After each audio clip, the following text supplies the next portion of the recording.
Espinosa, que ya está con nosotros. Buenos días, señor, ¿cómo está? Qué gusto, querido Johan, Omar, gracias por la invitación, un saludo cordial para todos ustedes y por supuesto para toda su audiencia. Las órdenes.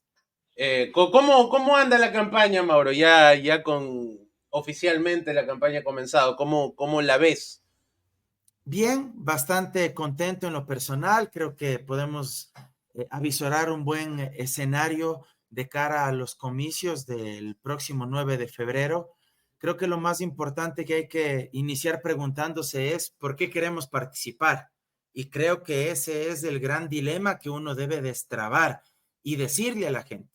Y queremos participar, en este caso como Mauro Andino Espinosa, por las listas 18, Pachacuti por el Distrito Norte de la capital de los ecuatorianos, porque la gente está cansada de tanta improvisación, la gente está cansada de tanto circo, la gente se merece tres eres, como las he denominado yo: representar, regenerar y rescatar. Representar dignamente, con honestidad a los ecuatorianos, a los quiteños.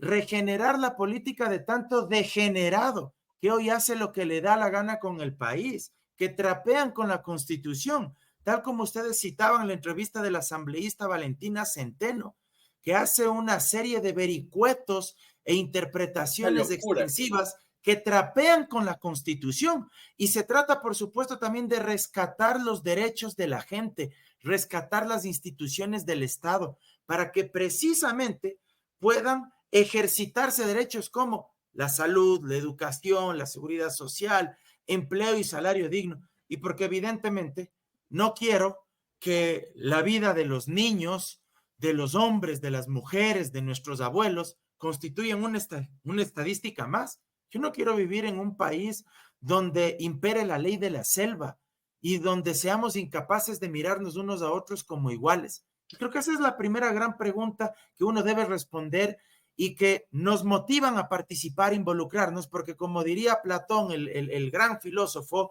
de la época griega, el mayor problema, la mayor consecuencia para las buenas personas que no deciden participar en política es que terminan siendo gobernados por los peores. Y eso es lo que nos está sucediendo el día de hoy, y me siento con toda la capacidad y la determinación para llegar a la asamblea y ser un aporte para el beneficio de todos los Eh, ecuatorianos. Mauro, tú ya has tenido, digamos, a pesar de no haber sido como que una autoridad electa, tienes experiencia, sobre todo en lo legislativo. Yo sí quiero preguntarte cómo aterrizas la importancia que tiene la Asamblea en una campaña donde al parecer la gente está cada vez no solo más decepcionada, sino que cada vez le importan menos las reglas. ¿Cómo le haces entender a la gente que es importante lo que va a votar, que es importante tener unas reglas que se cumplan? Porque tú mismo lo has dicho, se están pasando por donde más pueden la Constitución y las reglas, no las cumplen, no les importa cumplirlas. Eh, ¿Cómo le vas a hacer llegar a la gente y hacerle entender, hey, esto es importante, por favor entiende que esto es importante, más allá de cualquier cosa? Tú haces una pregunta que es muy valiosa porque creo que hay que ser autocríticos desde la clase política, desde los partidos, desde los movimientos, también desde la academia y desde los propios medios de comunicación. ¿En qué sentido? Creo que nos ha faltado ser mucho más pedagógicos, mucho más sensibles, mucho más empáticos al momento de explicar la coyuntura y los distintos problemas que aquejan a nuestra sociedad.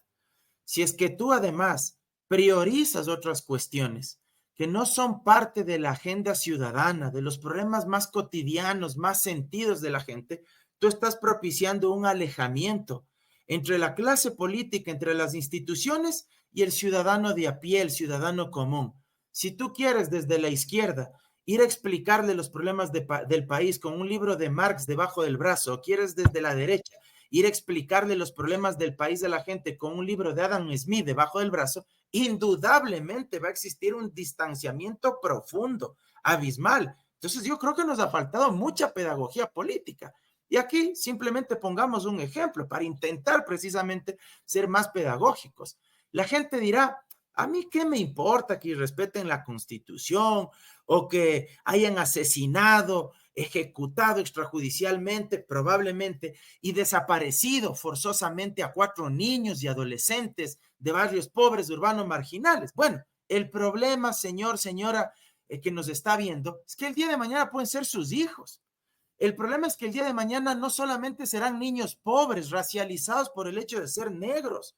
El problema es que el día de mañana podrán ir por chicos y por niños o adolescentes o adultos de clase media. Y el día de mañana también podría ser algún chico, aunque menos probable, de clase alta también, porque así es el modo en que avanza la tiranía, el autoritarismo. Los gobiernos dictatoriales no empiezan de golpe, no es que empiezan desapareciendo 3,000 personas o más, como en el caso de Pinochet, de la noche a la mañana.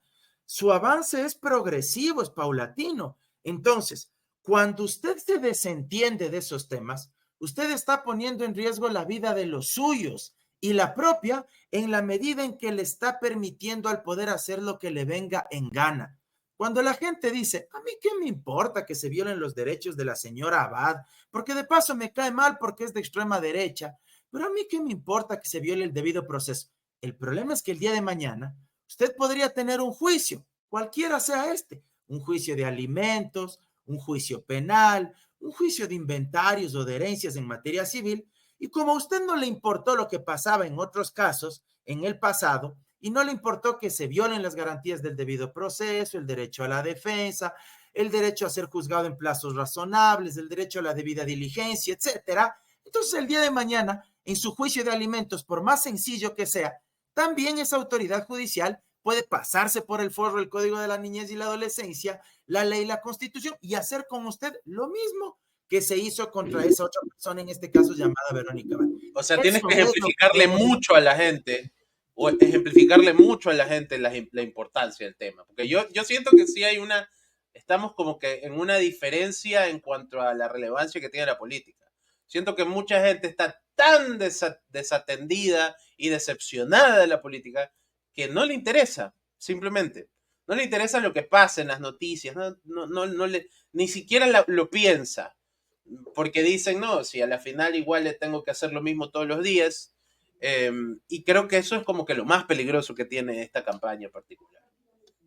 Absolutamente, porque el poder además lo que quiere, y cuando el poder es autoritario, y cuando ya empieza a ser dictatorial, precisamente lo que el poder busca es eso, desmovilizar a la gente, evitar que la gente participe, que la gente critique, que la gente se involucre. Para el poder autoritario y dictatorial, lo más cómodo es que las masas permanezcan en silencio. No le gustan las masas enardecidas, las masas que cuestionen, que exijan, que demandan. Por eso cuando alguien a mí también me dice a veces en la familia o entre los amigos y me dicen, yo más bien ya no voy a ver redes sociales, ya no voy a comentar, ya no voy a decir nada, yo inmediatamente salgo al frente y le digo, no, es que eso es precisamente lo que quiere Noboa, eso es lo que quiere el poder, que ya no digas nada, quieren bajarte la moral, quieren bajarte la guardia, quieren que cierres los ojos, que des la espalda, que mires hacia otro lado. Lo que busca el poder dictatorial es que perdamos el sentido de empatía, es decir, que no me importe el otro, ni los otros, que digamos, mientras a mí no me pase, conmigo no es, y allá. Eso es lo que busca el poder dictatorial y autoritario. Y aunque de pronto nos metamos en categorías ideológicas muy profundas, eso es lo que busca incluso el neoliberalismo, porque el neoliberalismo es un conjunto de principios y valores más que un modelo económico. Es el sálvese quien puede, es el Claro, es el individualismo individuo más por encima de execrable. lo demás. Exacto. Y eso es lo que busca. Por eso el neoliberalismo es incompatible con la democracia y es incompatible con la vida en común. ¿Y lo común qué significa? Que precautelemos bienes comunes, servicios, derechos que deben pertenecernos a todos. De esto habla incluso mucho autores como Manuel Castells, Paul Mason, que hablan sobre redes de indignación, sobre el sujeto en red. Por eso es importante, al menos desde nuestros espacios digitales, desde los medios alternativos como el de ustedes, poder plantear y colocar sobre la mesa nuestra voz de indignación y ojalá esto, cierro con esto, ojalá por la vía democrática se pueda frenar al poder autoritario y dictatorial de Noboa. Porque Pero espera, dices ojalá como que nos estamos acorralando a un escenario exacto, más es que complejo. ese es el problema del autoritarismo y de un gobierno dictatorial, que a medida que va tomando más cuerpo y más forma, esto es como una guerra de posiciones, ¿verdad? A medida que va tomando más posiciones y va llegando más hacia el frente, se hace cada vez más robusto, pues más fuerte. Entonces el momento en que muchos quieran reaccionar, posiblemente sea demasiado tarde. Incluso aquellos sectores que saben que está haciendo mal Noboa, pero como no quieren hacerle el juego supuestamente a otras opciones políticas, entonces dicen, no, más bien me callo. No voy a decir nada por ahora. A Pero lo el mejor no momento en hablo. que reaccionen Ahora, y que quieran decirle, puede ser demasiado tarde. Mauro, lo que estamos hablando de Castel, me hiciste acordar de comunicación y poder y todo eso.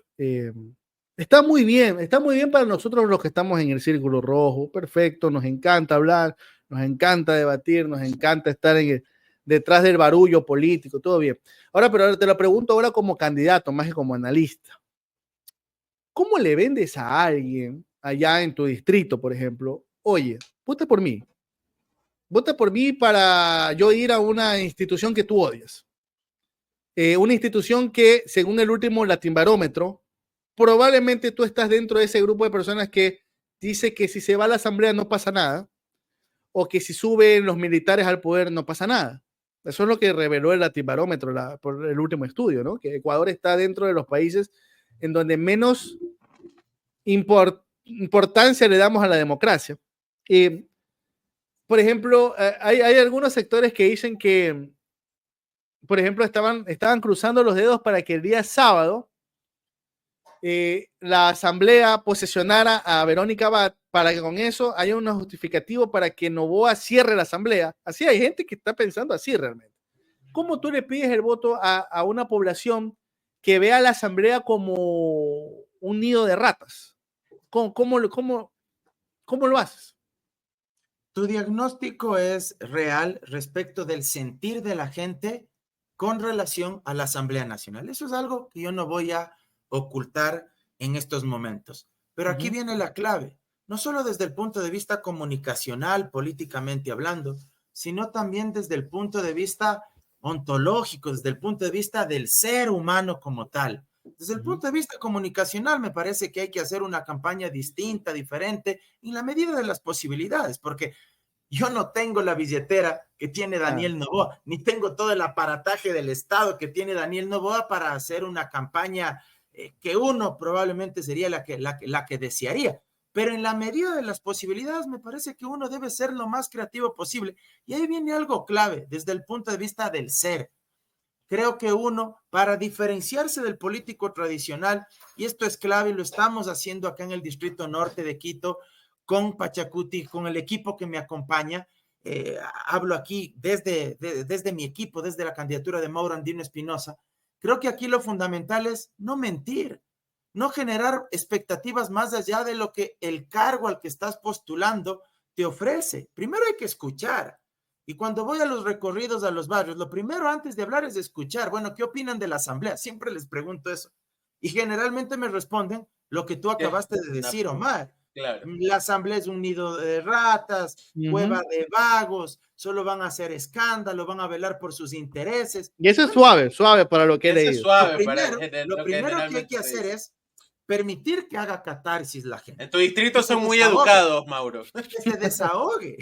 Que se desahogue. Yo sé que estamos en redes sociales, pero no vale repetir todo lo que dice. Claro, yo sé. Por respeto a la audiencia. Aunque la audiencia probablemente piense lo mismo también. ¡Ey! Pero bueno, claro. Pero bueno, creo que lo primero que hay que hacer es permitir que la gente encuentre un desahogo y que te diga lo que en verdad piensa. Luego, la gente generalmente te pide muchas cosas, principalmente vinculadas a cuestiones de política pública a nivel local o de política pública del gobierno central, porque la gente a veces piensa que los asambleístas te pueden dar agua, te pueden dar seguridad, o te pueden dar empleo. Tenemos problema con el parque, que tenemos problema con el tema del UPC, etcétera, etcétera, etcétera. Bueno, yo creo que ahí hay que ser absolutamente honestos y siempre intento serlo. Les digo, miren, de las 6 cosas que ustedes me hablaron, 1 o 2 se relacionan con la asamblea. Son mi competencia, claro. Yo puedo hacer esto, legislando o fiscalizando, pero yo no voy a venir acá a ofrecerles esto de acá. O sea, porque esto es de engañarles, esto es generar sobreexpectativas. Yo no vengo a decirles, es que sí, voy a poner más cámaras para garantizar la seguridad, así como tampoco voy a ofrecer cosas que han fracasado desde la Asamblea, por ejemplo, en materia de seguridad. Yo no voy a llegar y voy a decir, sí, es que hay que endurecer las penas. Pena de muerte, como Y es que hay que Lucio. aprobar la pena de muerte, la castración química para los que cometen determinados delitos. No, yo no voy a plantear eso. Entonces creo que hay que ser profundamente honestos. Y también me parece que la gente está buscando una clase política que sea mucho más humilde. ¿En qué sentido? Que cuando nos equivoquemos, aprendamos a reconocer nuestros errores. Que le digamos a la gente, sí, me equivoqué, voy a corregir esto, vamos a ir hacia adelante. Y creo que esa también es una señal de empatía. La gente no quiere políticos que estén por encima del bien y del mal. Exacto, justo lo hablamos el otro día con Omar, ¿no? Y yo le decía, yo creo que nunca he escuchado a un político ecuatoriano decir al aire, on the record, en algún lugar, muchachos, me equivoqué, perdón, ya no lo voy a volver. Nunca. No recuerdo una sola vez donde eso haya pasado. Y esto es muy importante. O sea, creo que la gente quiere una política más horizontal y menos vertical. La política requiere hoy por hoy ciudadanos mucho más cotidianos, que al final del día creo que la gran mayoría somos de eso. Yo soy un tipo de clase media y la mayoría de políticos de este país, principalmente de provincia, me parece que provienen de esos sectores. Noboa y su séquito que están alrededor ahí en Carondelet, sin duda, provienen de los grupos oligárquicos, pero la gran mayoría me parece que somos de clase media. Y a eso deberíamos apuntar, a mostrarnos tal cual como somos. Y creo que en ese marco, y cierro con esto, lo que me preguntabas, creo que también las propuestas sí influyen. Yo no creo en la banalización de la política. Yo hago mucho activismo político en redes sociales, desde mi cuenta de TikTok, desde mi cuenta de Twitter, desde mi página de Facebook, pero siempre intento darle contenido político, intento ser lo más pedagógico e intento hacer propuestas, intento hacer una crítica argumentada. Y creo que en ese sentido, y si el tiempo nos da, pues sí es importante para que la gente también conozca aquello. ¿Cómo qué propuestas le colocarías en tu distrito? Como que decir, a ver, miren, yo les ofrezco esto. Esto es algo que siento que puedo llevar a cabo, que puedo ejecutar y convencerlos. O sea, porque de ahí viene lo otro, que es esa ciencia de llevar y de convertir esa propuesta legislativa que puede ser tan pesada de entender y llevarla a la gente y decirle, miren, esto te va a beneficiar de este modo y de este modo. ¿Cómo haces eso? Mira, tenemos varias propuestas, pero intentaré segmentarlas en 3 o 4 en virtud de las mayores demandas o necesidades de la gente que nosotros hemos ido identificando. Creo que un problema enorme que tiene hoy en día la gente son los altos niveles de sobreendeudamiento que tienen las familias. ¿Por qué? Porque se han endeudado vía tarjeta de crédito, vía crédito productivo, vía crédito de consumo, vía crédito hipotecario, etcétera. Crédito estudiantil. Financiero, crédito estudiantil, etcétera. Y ese nivel de sobreendeudamiento tiene varios factores. Por un lado, la pandemia 2.0 que ha sido resultado de la crisis eléctrica en nuestro país. De otro lado, falta de educación financiera también, que es un elemento clave que habría que empezar a propiciar y a difundir en nuestra sociedad. ¿Qué proponemos? Técnicamente esto se llama acuerdos preconcursales. En palabras más simples, asumamos por un momento que existe una persona, Pepito, que le debe a 3 acreedores. Al un acreedor 50, al otro acreedor 20 y al otro acreedor 30. Y Pepito es un deudor de buena fe. Pepito quiere pagar, pero humanamente no puede porque su negocio quebró por los apagones. Las vacunas. Las vacunas, del tema de la inseguridad. Pepito quiere arreglar, quiere llegar a un acuerdo de pago. Pepito, ¿qué podría hacer? Una declaración juramentada donde un notario, reconociendo la deuda, y luego con esa declaración juramentada, va ante un centro de mediación y arbitraje, les convoca a sus 3 acreedores para proponerles un acuerdo de pago, pero ese acuerdo de pago ya no incorpora ni le obliga a pagar intereses sobre intereses. Pepito lo que les va a decir es, te pago el capital y con los intereses hasta donde se han acumulado. O incluso puede decir, solo te pago el capital porque es lo que humanamente puedo yo pagarte. Si es que Pepito llega a un acuerdo con el acreedor mayoritario, al que le debe 50, es decir, más de la mitad de la deuda total que él debe, los otros 2 acreedores tienen que sumarse obligatoriamente a ese acuerdo de pago. Y esto ya estuvo vigente solo que en el gobierno de Lazo no se quiso impulsar nuevamente para que continúe esto en otro proyecto de ley que debía aprobarlo la Asamblea. Esto existió en la ley de apoyo humanitario, probablemente de las poquísimas cosas positivas que existieron. ¿Qué ganamos con esto? Que el deudor, que es Pepito, pague el capital y se libre de la deuda, y que no le embarguen la casa, un terreno, que no le pongan prohibición de enajenar sus bienes, su carro, y que gane el acreedor, la tarjeta de crédito, el banco, la cooperativa, que gana, o una persona natural también, no solo personas Claro, totalmente. Ahora, ahí tienes una línea de campaña ahí porque el tienen chat, liquidez. el Me chat explico, está porque el diciendo. banco, solo con Dale, esto termino yo, el dale. banco no le interesa al banco embargarte la casa, porque eso conduce al remate. Y la mayoría de deudas, la mayoría de embargos, al final del día solo tienen un porcentaje mínimo de remates, me parece que del 5%. ¿Por qué? Porque al banco lo que le interesa es recuperar el capital. Al acreedor, a la persona natural, lo que le interesa es que le pagues en efectivo, no quedarse con el bien, porque lo que quiere es líquido. Entonces, Claro. ahí hay una propuesta para las familias ecuatorianas. El chat te acaba de crear una línea de campaña, se llama Todos Somos Pepito. Me parece que la puedes usar como ejemplo. Muy bien, muy Totalmente bien. gratuito. Luego me pasan la factura por la asesoría en comunicación política, por favor. al chat. Ahora, mencionaste lo del sobreendeudamiento. Quiero saber si en esta línea podía entrar. Aquí en Guayaquil tenemos un problema de chulco tremendo. No sé cómo estar en Quito, lo desconozco. Pero el chulco en Guayaquil es muy común. Y yo te llegaría a decir que es demasiado común. ¿Cómo entra el chulco en esta propuesta, tomando en cuenta que el chulco ya de por sí es algo irregular, no es algo que está formalizado? ¿Estoy haciendo una pregunta correcta o está sacada de los pelos? Es correcta la pregunta, lo único que cabría es diferenciar o separar los hechos, ¿verdad? El chulco es un delito penal, el delito de usura, y eso no está permitido por la ley, está sancionado por el Código Orgánico Integral Penal.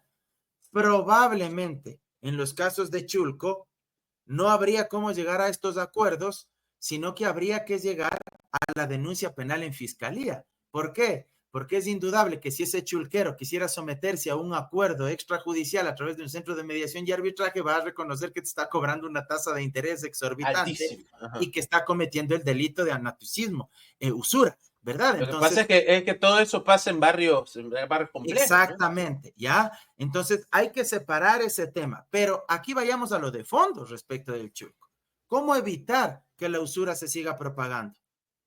Generando condiciones de accesibilidad a crédito productivo. ¿Por qué la gente acude ante un chulquero? Porque el banco, la entidad financiera, no le otorga crédito, y si le otorga crédito, le pone una serie de garantías y de requisitos, empezando por el historial crediticio. Oye, pero si eres alguien pobre que recién está emprendiendo, ¿qué tipo de historial crediticio puedes tener? Y ahí tengo otra propuesta.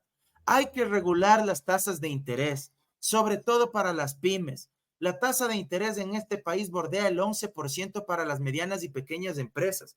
En los países desarrollados como Alemania, Dinamarca, Francia, la tasa de interés para las pymes va entre el 2 y el 3%.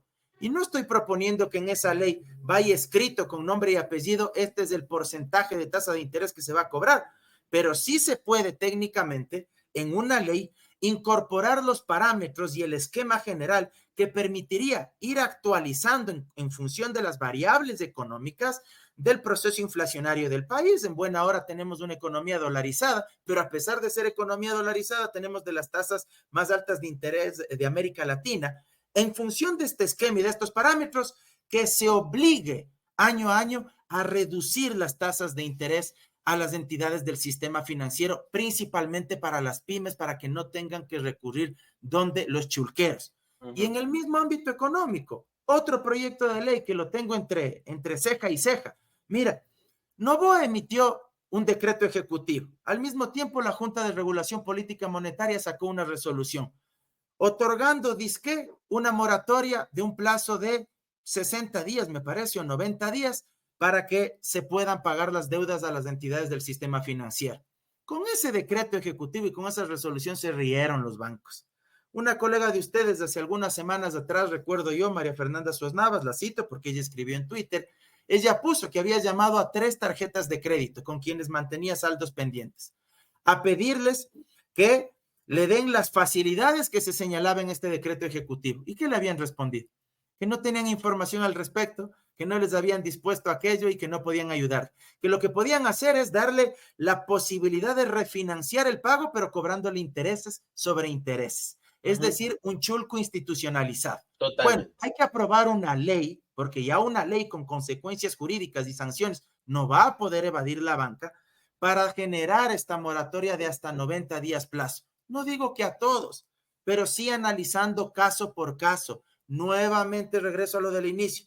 Siempre que sean deudores de buena fe. Si es un deudor, un inmoral que teniendo para pagar, quiere pasarse de sapo y no quiere pagar a pesar de que tiene, o quiere demostrar una quiebra que es fraudulenta, que es maquillada, obviamente no tiene por qué acceder a este beneficio, a este derecho. Pero si es un deudor de buena fe que quiere pagar, pero lo que está pidiendo es, ve, dame oxígeno 2 meses, 3 meses, y yo de ahí te cumplo, es distinto. Estas cosas se las puede hacer desde la asamblea. Y creo que si explicamos esto, la gente va a decir, oye, sí puede servir para algo, pues la asamblea. O sea, sí ha sabido servir para algo. El problema es que los que están ahora no sirven para nada, pero la asamblea sí sirve. Este es el inconveniente.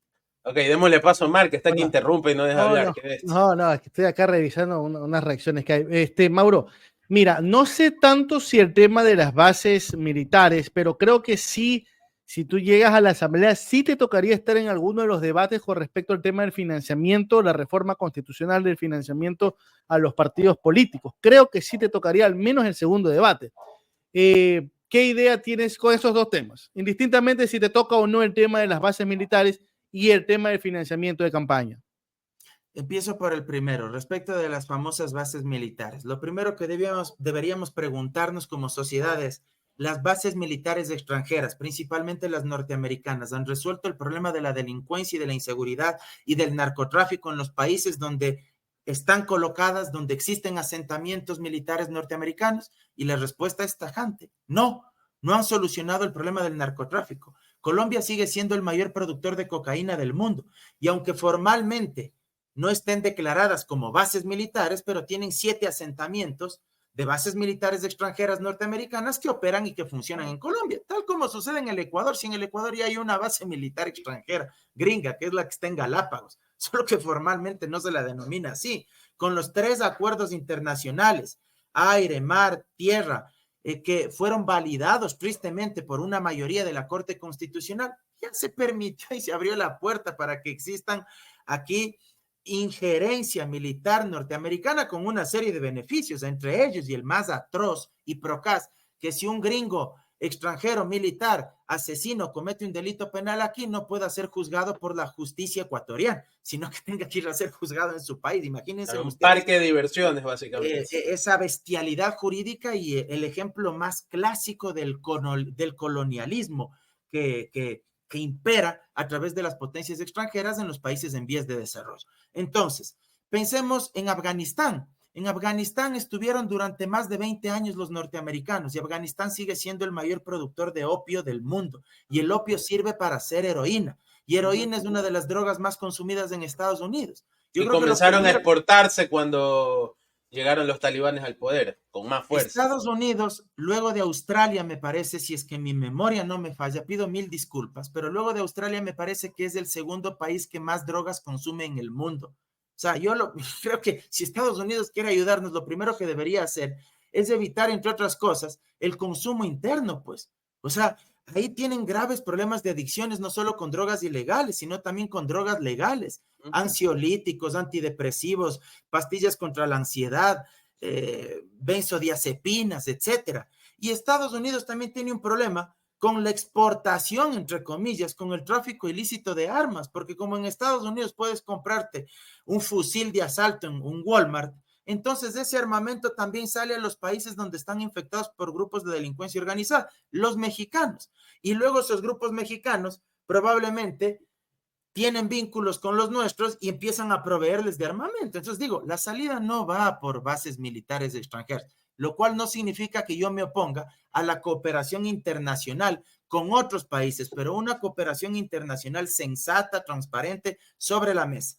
Y sobre el fondo de promoción electoral, que no es plata en efectivo que se entrega a los candidatos, es una especie de bono. Ustedes como medio de comunicación digital, no digas así tampoco. Esto no es un medio de comunicación. Pero te registran ante el CNE. Te registran ante el CNE. Y si un partido político quiere pautar donde ustedes va con el bono y les dice, mira, yo tengo 100 en este bono, pero yo quisiera pautar $20 de esos 100 para que pasen mi spot publicitario en su programación. Luego el CNE les paga a ustedes, no es que tienen el dinero. En 2 años. En 2 años. Se demora un montón, dicho sea de paso. Sí. Se demora un montón, lo cual habría que fiscalizar también desde la asamblea a los consejeros del CNE porque sería incumplimiento de funciones. Y capaz de esto ahí sí les gusta a los medios de comunicación tradicionales y capaz de apoyo. Entonces, a Robadito le puede gustar mucho esto. Para que claro. Entonces, capaz se hace quiteño ahora mismo, Robadito. Capaz de esto me abre la ventana en los medios de comunicación tradicionales. Claro. Entonces, el fondo de promoción al final lo que busca es equiparar las condiciones de acceso a los medios de comunicación tradicionales. Porque lo que se busca es evitar que quien tenga una billetera más gorda, más fuerte, contrate como le venga en gana, pauta en radio, televisión, prensa escrita o vallas publicitarias, sino que el Estado garantice esto. Y ojo con algo, este no es un invento de Montecristi, este no es un invento de la Constitución ecuatoriana. Esto existe en la mayoría de países democráticos del mundo. Existe en los países europeos como Alemania, como Francia, como España. Existen países latinoamericanos como Uruguay, como Chile, como Costa Rica, donde no existe en Estados Unidos, una democracia demasiado idealizada, donde allá ni siquiera hay límite para el gasto electoral y no hay controles para el gasto electoral prácticamente. Entonces, lo que aquí se busca es que no tengas más acceso a los medios de comunicación por tener más plata, sino que sea un poquito más equitativo, porque luego el desbalance se da principalmente en cuántas veces te invitan a los noticieros y a los paneles de discusión. A unos les invitan un montón de veces y a otros les invitan poquito. No digas eso, que a ti sí te invitamos bastante. Oye, aguanta, pues, aguanta. No. A los medios hegemónicos. Oye, pero, a ver, esto es real, todo lo que mencionaste es real. Ahora, volvemos, creo que estamos dando vueltas en círculos, pero es que creo que es importante. Hay muchas personas que igual, a pesar de que tú les argumentes estos, van a decir, no, es que yo no quiero que reciban un solo centavo mío los partidos políticos. Porque no me interesa, ¿no? Básicamente. Ese argumento no solo que ha penetrado, se ha institucionalizado ya mucho en el debate político. Es fácil pegarle a la asamblea, y ya lo he dicho acá, es fácil, es como que sencillo. Un asambleísta comete un error y de pronto todos son unos vagos que merecen desaparecer. Y lo mismo pasa con el tema de los partidos. Entonces, en algún momento se dijo que los partidos gastaban cosas. En algún momento se filtró una factura de Lucio Gutiérrez gastando algo indebido. En cirugía plástica. En la reconstrucción vaginal de alguien. Y entonces quedó como que, yo estoy pagando eso. Entonces es como difícil luchar contra este momento en el que eso se queda en el imaginario. Y es difícil porque parece que cada conversación es una forma de tratar de convertir al otro en algo más, ¿no? De convencerlo de que te crea. Y esto me parece que se ha vuelto una lucha agotadora, ¿no te parece? Absolutamente, porque también los medios de comunicación hegemónicos juegan un rol preponderante moldeando la opinión pública y, por ejemplo, demonizando el fondo de promoción electoral.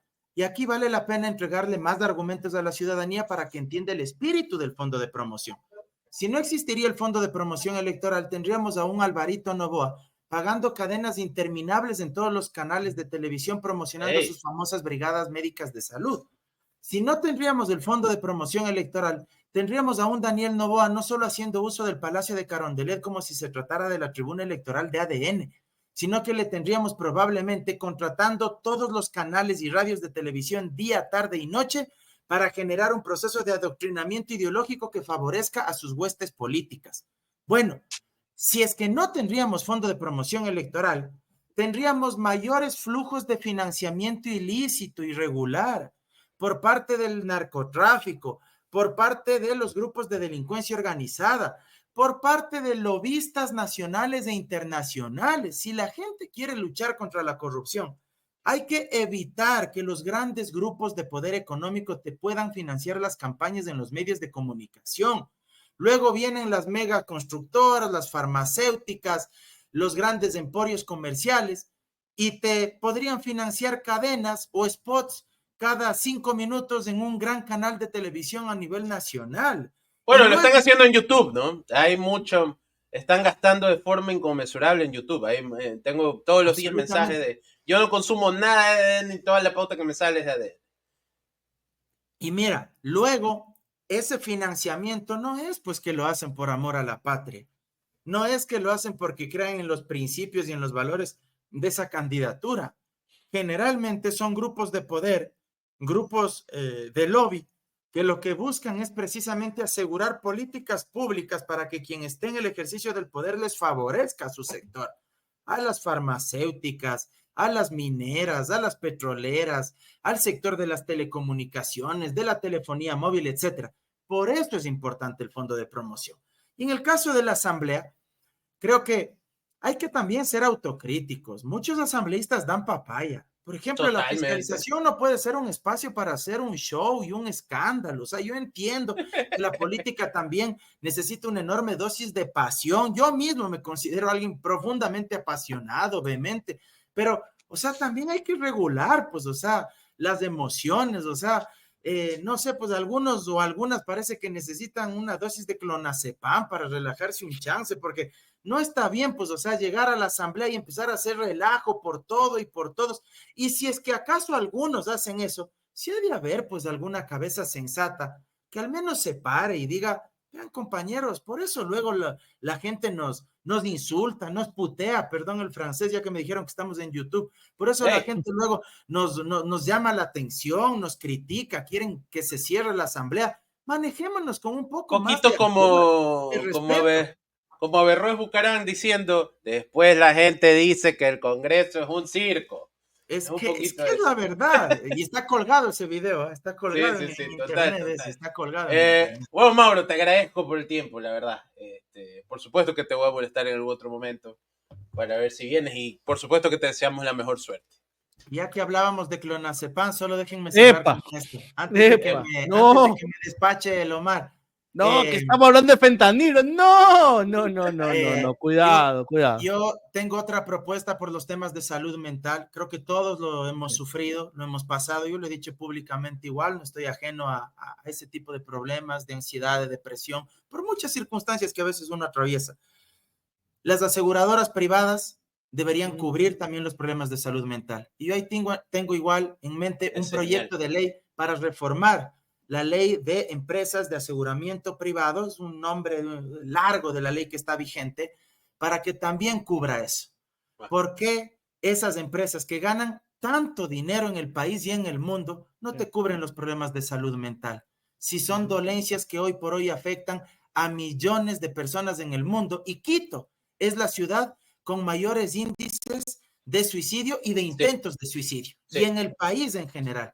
Y la gente de clase media, que generalmente tiene la afiliación al IES y al mismo tiempo un seguro privado, se merece acceder a medicinas para problemas de salud mental. Aparte es carísimo. El IES sí te da esa atención, pero al igual que otros padecimientos es limitadísima la medicina. Exacto, eso iba. Y ahí, ¿qué hay que hacer? En cambio, hay que fiscalizar. Por un lado, legislar, y por otro lado, fiscalizar para que efectivamente se cumpla de manera eficiente con eso. Creo que hay que trabajar en aquello, y también, y ahora sí cierro, que las aseguradoras privadas se hagan cargo de pagar una parte del costo de lo que te cubre el IES. Hay personas de clase media que están afiliadas al IES y a una aseguradora privada. Por A o B circunstancias se atendieron en el IES. Da la casualidad que el IES asume con todo el costo de lo que te hizo ver. Y la aseguradora privada, a la que le estuviste pagando todo el año, no pone un centavo y se comió tu plata. Y a pesar de que el IES te curó, no la aseguradora privada, el IES asumió todo el costo. Bueno, una parte, si es que te hiciste ver con el IES, también debe asumir la aseguradora privada para fortalecer la caja del IES y poder entregar mejores servicios. Me despido. Perfecto. Gracias, amigos. Pues, Muchas gracias, Mauro. Le estuvo hablando ahí a 902 personas que ven este programa que seguramente tienen algún problema para estar viendo. Sí. Abrazo, Mauro, nos vemos. Ojo, señores de las aseguradoras, escuchen, después le están pegando un pepazo en las calles y después no se van a estar quejando. Mire que aquí la gente anda de pocas pulgas. Miren que acá les gusta copiar a los gringos, entonces cuidado. Sí. Cuidado.